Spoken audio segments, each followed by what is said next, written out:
안녕하십니까. 퀴트링 형성진입니다. 자, 오늘은 컨텐츠 강사의 딜레마라는 주제로 내용을 한번 공유해 보겠습니다. 이렇게 이름은 멋있게 지어놨지만 그 밑에 노란색으로 제가 직접 컨텐츠를 제작해서 쓸 것인가 아니면 유료 컨텐츠로 활용할 것인가 라고 하는 거에 대해서 한번 얘기를 해볼까 합니다. 현재의 이제 에듀테크들의 기술들의 발전도도 한번 체크를 해볼 만한 시점이 왔어요. 제가 예전에 라이브에서 이제 컨텐츠에 대한 걸 얘기를 했는데 그때랑 또 조금 달라진 것들이 있어가지고 진행을 요 내용으로 한번 해보려고 합니다. 그리고 요 위에 보이시겠지만 첫 번째 유료 광고를 받고 찍는 영상입니다. 개인적으로 감격스럽네요. 저한테 광고를 하다니. 사실은 몇 군데에서 광고가 들어왔었는데 많지는 않지만 한 대여섯 군데에서 광고가 들어왔었는데 제 컨텐츠를 보시는 분들한테 이게 도움이 될래나 싶은 것들이 좀 애매한 것들이 들어와서 좀 거절을 했거든요. 사실 요게 그 많지도 않아 갖고 근데 요번에는 할 만한 같이 나왔습니다. 자, 내용을 보시면 제가 이제 광고를 받은 곳은 매스플랫입니다. 수학 문제은행 잘 알고 계실 거고 수학 선생님들은 그 채점 기능이 붙어 있고 이 문제들에 대해서 선생님들 참고하시라고 개념 강의들이 붙어 있고 그리고 최다 쌍둥이 문제 쌍둥이 문제라는 거는 이제 수학 선생님들 다 아실 테니까요. 쌍둥이 문제는 최다 보유했다. 그리고 이거를 통해서 문제를 만들어서 채점 기능을 활용을 하면 취약 유형 분석 기능이 붙어 있다. 요게 이제 제가 매스플랫을 영어 강사 출신이기 때문에 쓰진 않지만 여기서 광고 요청을 받았을 때 제가 기쁘게 했던 이유는 딴 게 아니라 요 밑에 파란색으로 써놨는 제가 지금 현재 원장으로 있는 학원에 선생님들 중에서 몇 분 선생님들께서 요걸 개인 비용으로 사용 중이신데 굉장히 잘 활용하고 계시더라고요. 이 매스플랫을 가지고 커리큘럼을 돌리진 않는데 단과다 보니까요. 이분들이 이제 과제 관리할 때 이걸 좀 활용 엄청 잘 하시는 것 같습니다. 그리고 제가 에루디오랩스라고 하는 회사의 CEO로서 이 작은 에듀테크 기업의 대표로서 제가 이 에듀테크 기업으로 이제 메이킹을 해나갈 때 저도 이제 선행 지표들을 따라가잖아요. 누가 잘된 사람 있으면 이제 좀 쫓아가잖아요. 그 회사들 중에 하나라서 저는 이 매스플랫의 모 회사인 프리윌린을 굉장히 분석을 많이 했었고 제가 스타트업 처음에 메이킹 할 때 그 다음에 나도 저렇게 되면 좋겠다 라고 하는 훌륭한 기업인데 여기서 저한테 요청을 주시니까 아주 기쁘게 진행을 합니다. 현재 에듀테크라고 불리는 기업들 중에서 거의 유일하게 의미 있는 대기업 베이스가 아닌데 진짜 스타트업으로 시작을 했는데 의미 있는 매출과 성장세를 보여주고 있는 거의 몇 안 되는 기업 중에 하나입니다. 그래서 제가 요번에 얼마 전에 했던 그 CDS 세미나에서도 이 프리윌린 대표님에 관련된 얘기를 잠깐 들어갔었죠. 예시 중에 하나로 나왔었죠. 자, 여기 이렇게 위에 보면은 최단 기간 원생수 300명 돌파의 비법, 수학 문제 무한 제공, 매스플랫. 자, 관심 있으신 분들은 추천인한테 저한테를 쓰면 좀 그 무료 사용 기간을 좀 연장해 주신단 말이 있던데, 네. 한번 사용을 해보시고요. 이제 뒤에 이제 이 컨텐츠에 관련된 내용들을 들어보시고 써보실 마음이 생기신다면은 적극적으로 그러니까 이거 대충 보고서 대략 옆에 있는 사람 보는 거나 이렇게 좀 보고서 저건 나랑 안 맞아 라고 하시기보다 일단 직접 여러 반들 모든 반을 한꺼번에 쓰지 마시고 인원수가 제일 작은 테스트 할 수 있는 반에다 한번 써보시고 그 다음에 결정하시는 걸 항상 추천해 드립니다. 특히 신기술이 적용된 것들은요. 자, 컨텐츠 얘기로 가볼게요. 컨텐츠의 역사를 제가 라이브 때도 한번 정리를 해드렸는데 역사가 하나가 추가가 돼갖고 간단하게 정리를 하고 가겠습니다. 첫 번째 1세대라고 하는데 이 세대별 구별은 제가 한 거예요. 제가 뭐 공신력 있고 이런 거 아닙니다. 1세대는 우리 모두가 알고 있는 수학의 정석과 속문종합영어, 여기에 피처링은 구몬과 빨간펜. 왜 피처링이냐? 저기는 유치 초등 파트이기 때문에 옆에 피처링을 뺐습니다. 1세대 컨텐츠의 특징은 뭐 여러 가지를 잡을 수 있겠지만 제가 본 공통점은 뭐냐면 페이퍼 베이스고 종이책 베이스고 그 다음에 오프라인 베이스고 그 다음에 이걸로 모두 기업이 생겼습니다. 수학의 정석 잘 아시다시피 상상고 재단의 이사장님, 그 다음에 성문종합영어 이걸로 회사 출판사 차렸죠. 구몬 빨간펜 이거 거의 조 단위의 기업 가치를 갖고 있는 기업들이 됐습니다. 자, 그래서 이렇게 해서 컨텐츠 하나만 가지고 기업을 만들었다. 그리고 요 두 개의 책 같은 경우는 개인이 만들 수 있었죠. 전국 단위 컨텐츠를 개인이 만들 수 있었던 그러한 세대였습니다. 선구자적인 케이스였죠. 컨텐츠 갖고 돈이 되는구나. 성공할 수 있구나. 그것도 아주 크게. 라고 볼 수 있습니다. 2세대는 천일문, 김기훈 선생님의 천일문, 그 다음에 완자, 이투스의 모체가 됐던 완자, 그 다음에 사설 모의고사 됐는데 사설 모의고사는 이거는 이제 재종반에서 나오는 대성 모의고사, 뭐 종로 모의고사 이것들 얘기하는 겁니다. 자, 2세대에서 이 천일문은 쓴 이유가 뭐냐면 여기는 온라인이 일부가 플러스가 됐어요. 그리고 사설 모의고사가 여기 낀 이유는 뭐냐면 위에는 개인이 만들었는데 개인이 시작을 했는데 이거는 팀 단위로 시작을 했죠. 자, 그래서 이 메가스터디의 영어 1타, 전설의 1타를 치셨던 김기훈 선생님의 천일문, 그 다음에 결국은 이투스라는 기업의 모체가 됐던 완자, 그 다음에 이 재종반의 아주 훌륭한 컨텐츠 메이킹 팀이 처음으로 만들었던 사설 모의고사, 이런 것들을 2세대라고 구별을 했습니다. 1세대와 2세대의 구별은 개인이 만들 수 있었나 없었나, 그 다음에 많은 자본과 조직이 투자가 되나 안 되나, 공통점이라고 보면은 요걸로 기업이 나오죠. 뭐 천일문 가지고 김기훈 선생님께서 개인적으로도 엄청난 업적을 했지만 세듀라는 학원도 만드셨고 지금 출판사도 하고 있잖아요. 그죠? 자, 3세대로 가보겠습니다. EBS 연계가 발표가 되면서 EBS 연계 교재들, 그 다음에 이그젠4U, 황인영 영어 카페 이런 것들을 넣었습니다. 제가 영어다 보니까 이런 것들을 넣었는데 이 이그젠4U랑 황인영 영어 카페는 영어 선생님들 잘 알고 계시겠지만 여기는 처음 시작할 때 개인들이 품앗이의 개념으로 시작한 곳들이에요. 서로 자료를 공유하자. 공유 경제라는, 공유를 하면서 뭔가 서로 모르거나 서로 본 적이 없는 사람들끼리 뭔가 데이터를 공유하기 시작하는 비용 없이 여기서부터 스타팅 한 거였고, EBS 연계 교재는 EBS 뭐 수능 특강 이게 아니라 EBS 수능 특강 분석 교재 뭐 이런 거 말씀드리는 겁니다. 그래서 요게 나오고 나서 3세대를 그어버린 이유가 뭐냐면 요게 나오고 나서 이전에 EBS 연계되기 전에 수업을 하셨던 분들은 모두 기억을 하실 텐데, 그전에는, 뭐, 예를 들어 영어, 모의고사 책이나 무슨 개념책 이런 게 한 2만원, 3만원을 했어요. 근데 제가 아직도 기억나는데, EBS에서 여기서 수능 다 나오는데 70% 이상 반영한다더라. 그리고 첫 해 딱 나왔는데 5,800원인가 그랬어요. 책 한 권이. 거의 4분의 1로 다운시켜버렸죠. 그러면서, 그 쟁쟁한 출판사들이 이제 골로 가는 서막이 됐고, 저는 이게, 우리 학생들한테 그 금전적인 부분에서 큰 역할을 했다라고 저는 생각을 합니다. 3세대가 이 정도가 됐고, 4세대는 우리가 현재 지금 겪고 있는 서바이벌, 시대인재의 서바이벌이라고 하는 모의고사, 그 다음에 국어 2간 모의고사, 김봉소 모의고사에서 출발해서 지금은 2간 모의고사 국어가 됐고, 지금 수학도 나오고 있죠. 자, 이 4세대를 구별하는 건 뭐냐면 여기는 스타트 자체가 오프라인의 1타급들이 연결되어 있거나 아니면 대치동에서 만든 컨텐츠입니다. 서바이벌은 시대인재의 컨텐츠고, 뭐 김봉수 선생님도 대치에서 수업하시던 분이니까요. 대성에서 수업하시고 하시던 분이니까, 그 현강 1타급들이 섞여 있거나 아니면 현강 1타급 학원을 만들어낸 그러한, 컨텐츠죠. 그래서 이 서바이벌 때문에 시대인재가 지금 현강 우리나라 최고의 학원이 되어 있고, 이간 모의고사는, 매출이 지금 무지막지합니다.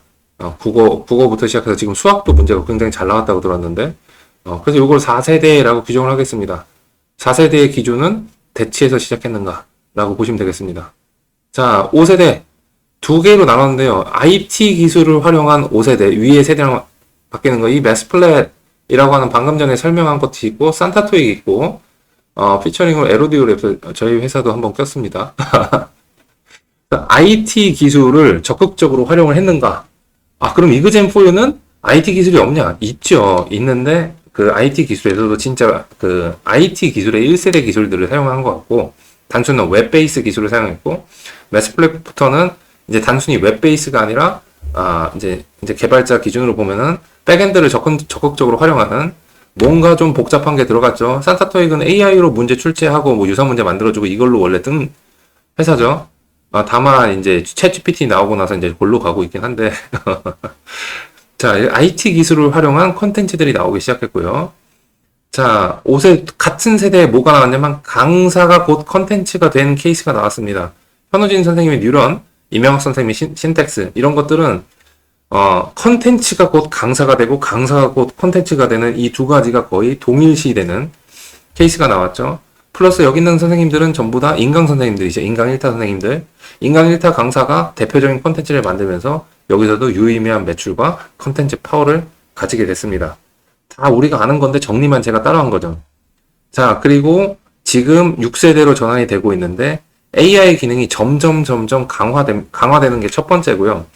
두 번째는 이 AI 기능을 개인도 사용하기 쉽도록 사용하는 난이도가 점점 내려오고 있습니다. 얼마 전에 챗GPT 4.0까지 버전을 하면은 4.0까지만 해도 이 AI 기술을 내가 원하는 컨텐츠를 만들기 위해서는 좀 전문가가 코딩에 대한 전문가들 어느 정도 설계를 할 수 있는 사람들이 필요했어요. 근데 이제는 점점 일반인들도 내가 원하는 것을 굳이 코딩을 모르더라도 만들어낼 수 있는 툴들이 점점 개발이 되고 있습니다. 얼마 전에 발표했던 챗GPT 4.5 버전에 대해서 지금 발표만 돼 있는 상황인데 출시는 안 돼 있고, 자, 여기서도 이렇게 나와 있고요.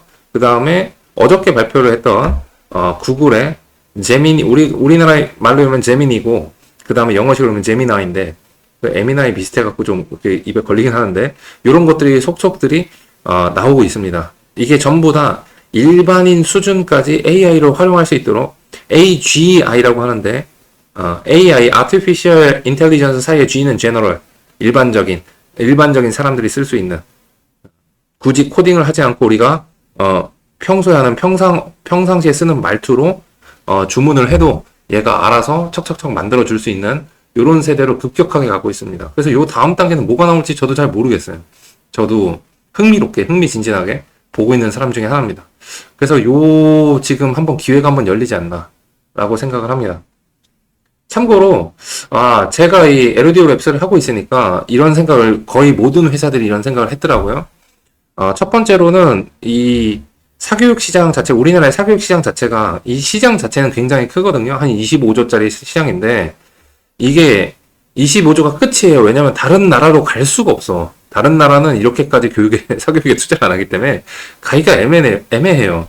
그나마 열려있는 게 이제 일본, 중국, 베트남 정도가 있긴 한데, 각자 문화가 다르고, 그리고 뭐 중국 같은 경우는 IT 기술이 워낙 발달해 있기 때문에 우리가 들어갈 수 있나 싶은 것들도 있고요. 자, 근데 이런 거 25조 시장이라는 건 굉장히 큰 시장인데 이게 초, 중, 고, 유치 다 합치고 성인인가 다 합친 거잖아요. 그죠? 그래서 우리가 생각하는 고등 수능 시장, 요것만 하면 4조 원대 시장인데 이게 4조 원이 누가 나한테 해주면 진짜 감사합니다. 저를 1000번도 할 수 있겠지만 이 시장만 자체로 놓고 보면 너무 이 IT 시장 쪽이 굉장히 작은 시장 중에 하나입니다. IT 전체 시장에 비교해 놓고 보면 아주 작은 시장 중에 하나라서 그리고 이제 미국 사람이 우리나라 거 개발하려고 들어오진 않잖아요. 그러다 보니까 기술 개발이 좀 늦어집니다. 다른 분야에 비해서.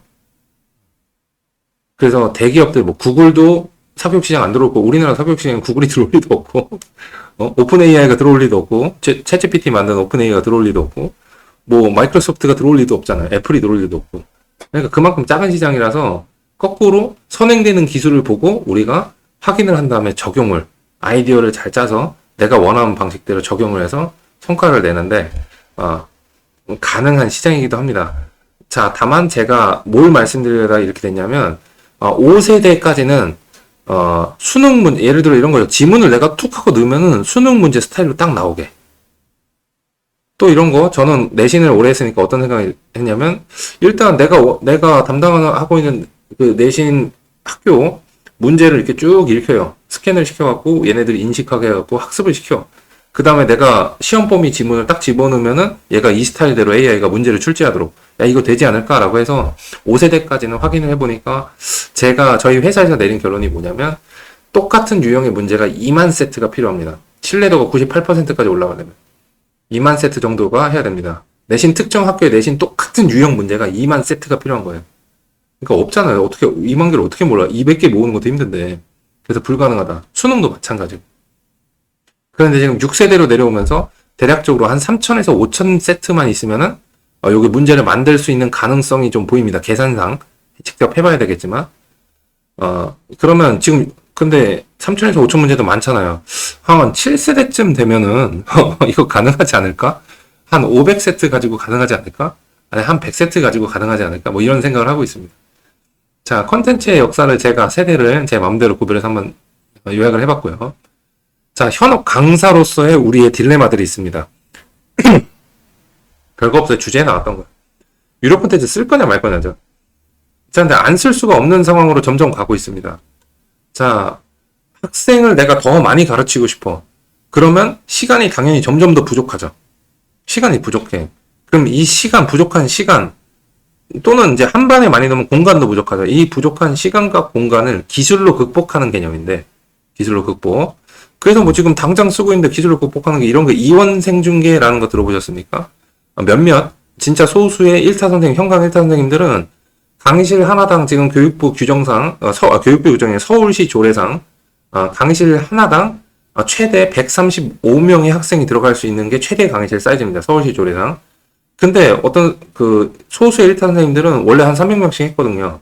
그럼 어떻게 하냐면 한 반은 선생님이 그냥 135명 수업을 하시고 옆에 135명을 더 만들어 놓습니다.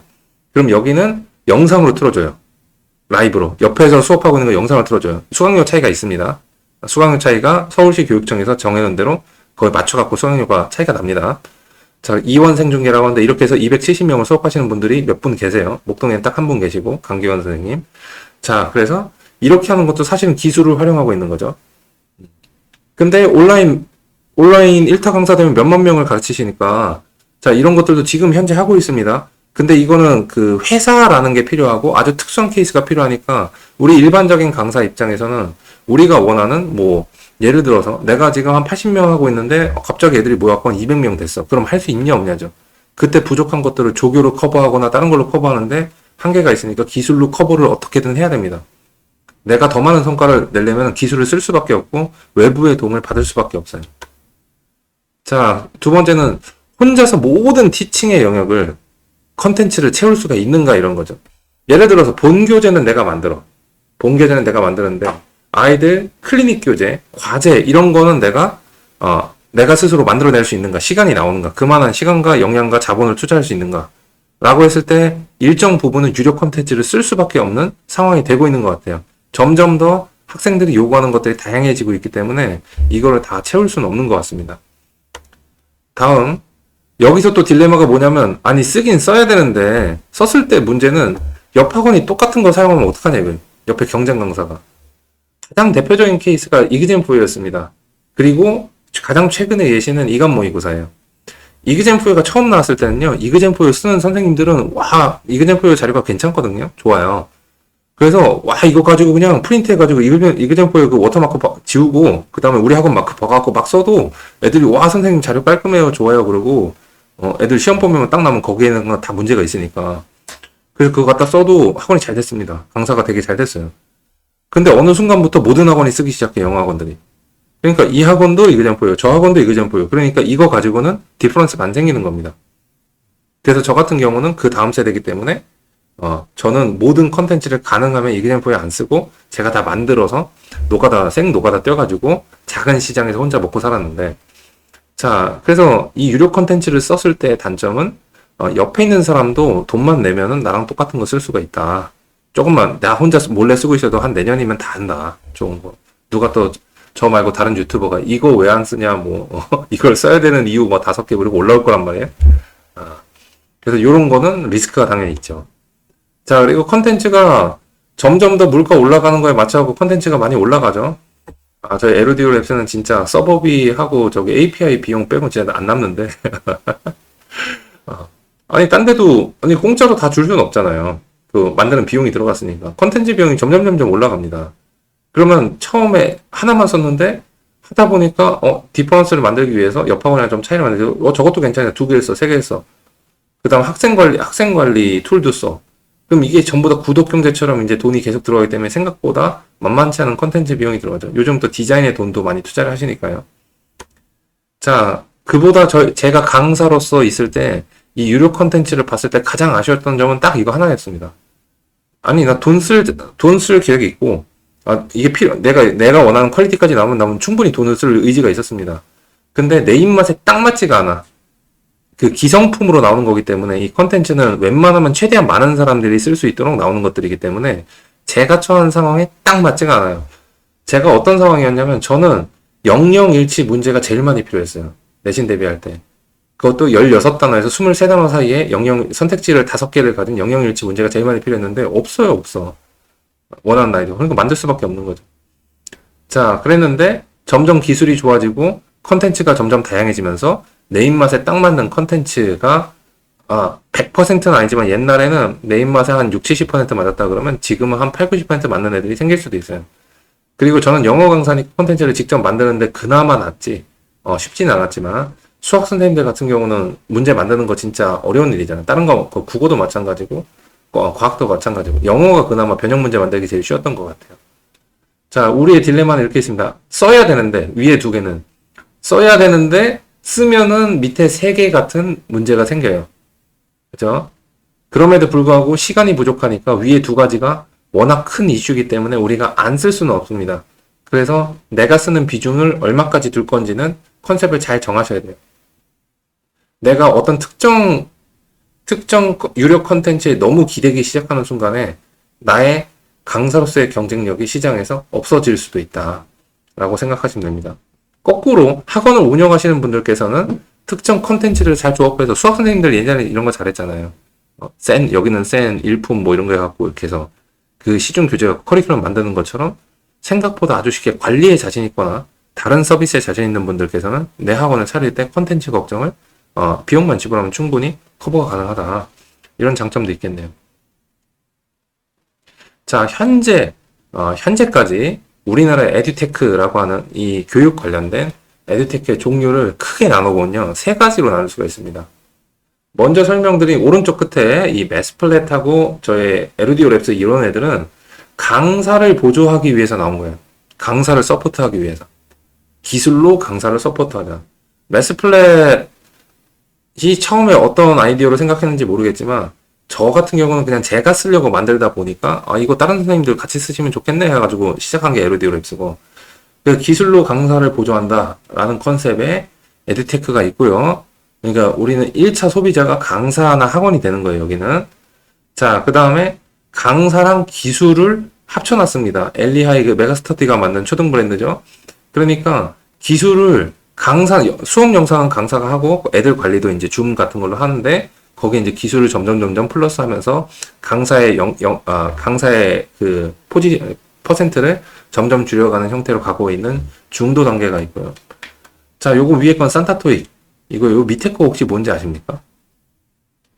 밑에 거 뭐냐면 게임을 이제 게임 만들 때 쓰는 이 그래픽 관련된 것들을 게임 엔진이라고 하는데 그래픽 만드는 툴을 이 게임 엔진 중에서 전 세계에서 제일 많이 사용하고 있는 게 두 개가 있어요. 하나가 언리얼이라는 데가 있고 지금 5까지 나와 있고요. 그다음에 유니티라고 하는 게 있습니다. 이게 언리얼 5의 그래픽 만드는 툴 캡처한 겁니다. 사람 아니고 만든 거예요, 만든 거. 자, 근데 이게 지금 언리얼 5라는 게 지금 뭐 학원으로 들어온 건 아닌데 제가 이거 공개 발표를 작년에 했는데 작년 말에 이제 언리얼 5 출시합니다 그러고 쫙 나왔는데 그걸 보고 남들은 와 게임 진짜 와 실사화 되겠다. 게임 진짜 뭐 현실감 있게 나오겠다 할 때 저는 무슨 두려움에 떨었냐면 아니 저거 막 우주에서 싸우고 막 이러고 슈퍼맨도 만들고 매트릭스 영화도 복제하고 막 이러는데 학원 강의실 강의실? 칠판 강사 이건 더 쉬운 거 아닌가? 이거 그냥 바로 만들 수 있지 않나? 이런 생각이 드는 거예요. 그러니까 이쪽 기업들은 뭐냐면 강사를 배제하고 기술이 다이렉트로 학생한테 가는 걸 목적으로 설계된 애들입니다. 강사를 기술로 대체하는 거. 크게 이렇게 세 가지가 있는데 궁극적인 것은 다 이쪽에 있어요. 이쪽에. 강사를 기술로 대체하는 쪽에 있습니다. 거꾸로 보면 우리 강사들은 기술로 대체할 수 없는 무언가를 무언가가 이제 점점 자기의 유니크한 그 강의 포인트로 강사로서의 특징으로 점점 만들어 가셔야 돼요. 가장 대표적인 게 그냥 AI가 관리해 주는 게 나아요. 강사가 붙어서 관리해 주는 게 나아요. 그러니까 지금 시대에서는 학생 관리가 엄청나게 큰 화두가 돼 있는 겁니다. 기술은 못 믿으니까 애들이 딴짓 할 수도 있고 통제가 안 되니까. 전기 충격기 여기다가 차고서 애들 엘리하이 할 수는 없잖아요. 하다가 딴짓하면 이렇게 할 수는 없잖아요. 아동학대인데. 그래서 기술로는 이미 다 구현이 돼 있어요. 기술은 다 구현이 돼 있습니다. 그래서 이거를 누가 시도를 안 한 이유는 여기에 시장성을 발견을 못했기 때문이지. 저는 그렇게 생각하거든요. 이미 여러 대기업들과 지금 현재 교육 쪽에 있는 대기업들은 전부 다 장기적으로 당장 뭐 1, 2년 이게 아니라 장기적으로 인건비를 줄여가지고 기술로 대체하려는 시도들을 조금씩 다 하고 있어요. 언젠가 그렇게 될 수도 있겠지. 그래서 정말로 돈 많은 사람들은 실물 강사랑 수업을 하고 돈이 없는 사람들은 실물 강사를 복제해놓은 AI 강사랑 수업을 하고 하는 세상이 올 수도 있는 것 같아요. 하여튼 저희 너무 멀리 간 미래긴 한데, 자, 이렇게 세 가지로 나눠보겠습니다. 요 언리얼5는 유튜브에 검색을 하시면요, 언리얼5 한글로 검색하셔도 되고 영어로 검색하셔도 되는데, 그러면 언리얼5 데모 영상들이나 이걸 통해서 만든 그래픽들을 보실 수 있거든요. 그걸 보면서 한 가지만 생각을 해보세요. 저 그래픽 기술로 게임도 저렇게 만드는데 학원을 이걸로 만들면 얼마나 쉽겠나 라고 하는 것만 생각을 한번 해보시면 좋을 것 같습니다. 자, 다음. 그래서 마지막입니다. 컨텐츠 시대에서 생존 전략은 언제나 이 페이퍼 컨텐츠가 나오던 아니면 이제 AI 컨텐츠가 나오던 항상 전략은 비슷했습니다. 자, 왼쪽은 생산자입니다. 생산자. 컨텐츠를 생산하는 사람입니다. 자, 소량의 양질의 컨텐츠를 만드는 제작자가 되는 겁니다. 이게 뭐 하는 거냐면 내신자료 내가 직접 만드는 거예요. 수능 파이널 문제 내가 직접 팀 꾸려서 만드는 겁니다. 자, 그 소량의 대량으로 만들지 못하죠. 사람의 장인정신으로 만드는 거니까. 자, 이걸 하시는 분들은 프리미엄 시장으로 갈 수가 있을 겁니다. 자, 그 다음에 대량의 컨텐츠를 만드는 기업을 내가 만들던가 아니면 이거 만들 수 있는 팀의 리더가 되시는 분들이 계실 겁니다. 지금도 여럿 계세요. 자, 이렇게 되면 기업을 만드시는 분이 되실 겁니다. 자, 밑에 대량의 컨텐츠를 만드는 기업, 요 위에 있는 기업의 피고용인. 내가 이거 컨텐츠 만드는데 좀 감도 있고 이런 기술 활용하는데 거부감도 없어. 그러면 강사 말고 지금 이 컨텐츠 만드는 쪽으로 가셔도 지금 전도 유명합니다. 어쨌든 기술이 있는 건 맞는데 이 기술을 어떤 방식으로 사용해서 최종으로 어떤 퀄리티가 나와야 되는지는 현재 사람이 결정할 수밖에 없으니까요. 자, 그래서 생산자 쪽으로 가면은 내가 만들어서 내가 강에서 써먹던가 아니면은 메시지를 추구하는 대량의 컨텐츠를 만드는 기업을 만드시던가 아니면 팀을 구성하시던가 아니면 이쪽 팀이나 기업에 들어가고 괜찮은 월급을 받으시면서 이쪽에 전문가가 되시던가 이 생산자의 입장으로 살아남는 방법이 하나가 있고요. 자, 이 생산된 거를 소비하는 입장으로 가보면 그냥 세 개입니다. 자체 제작만으로 해가지고 내가 소수의 돈이 많고 이러한 니즈가 있는 시장을 찾아가지고 그 시장을 꽉 잡고 지금 아무리 기계가 옷을 만들고 뭐 한다 그래도 이제 장인이 한 땀 한 땀 이게 훨씬 비싸죠.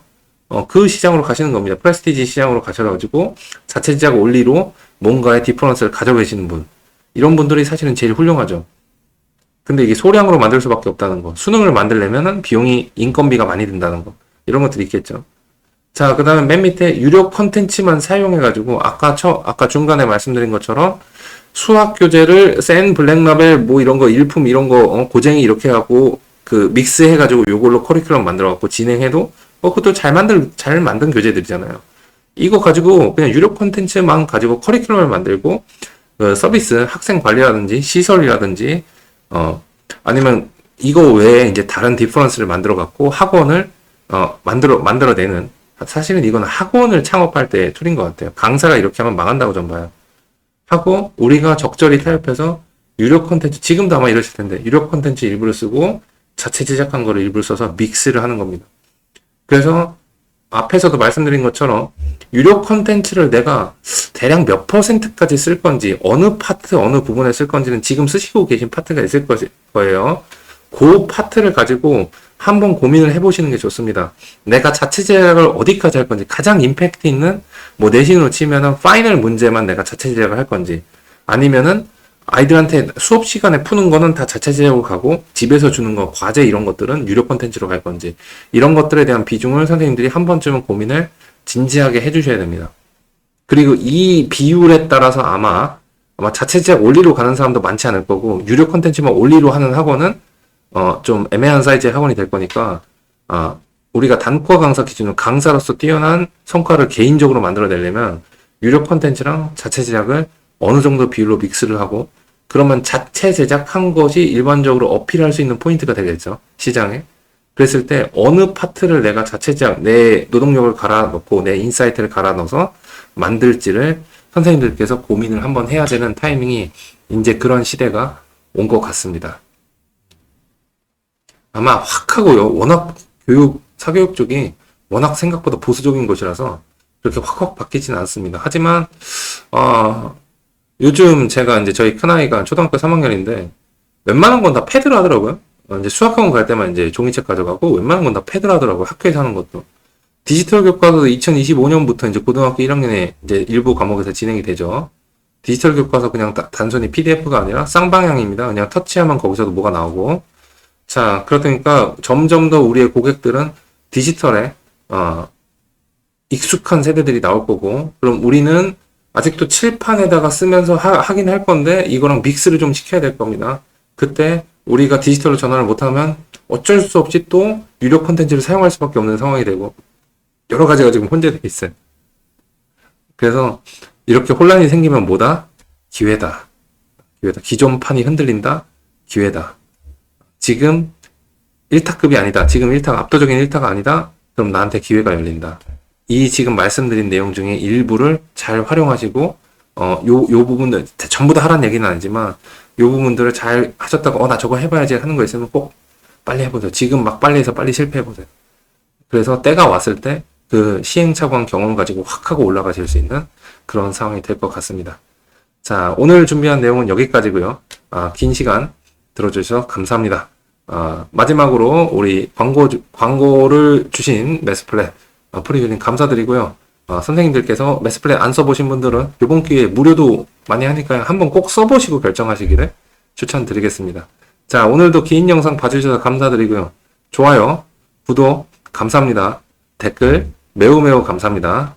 그리고 마지막 멘트 출신이지만 지난주에 CDS 세미나 신청해서 저랑 만나 뵙게 된 선생님들 너무너무 반가웠습니다. 자, 그럼 다음 영상에서 뵙겠습니다.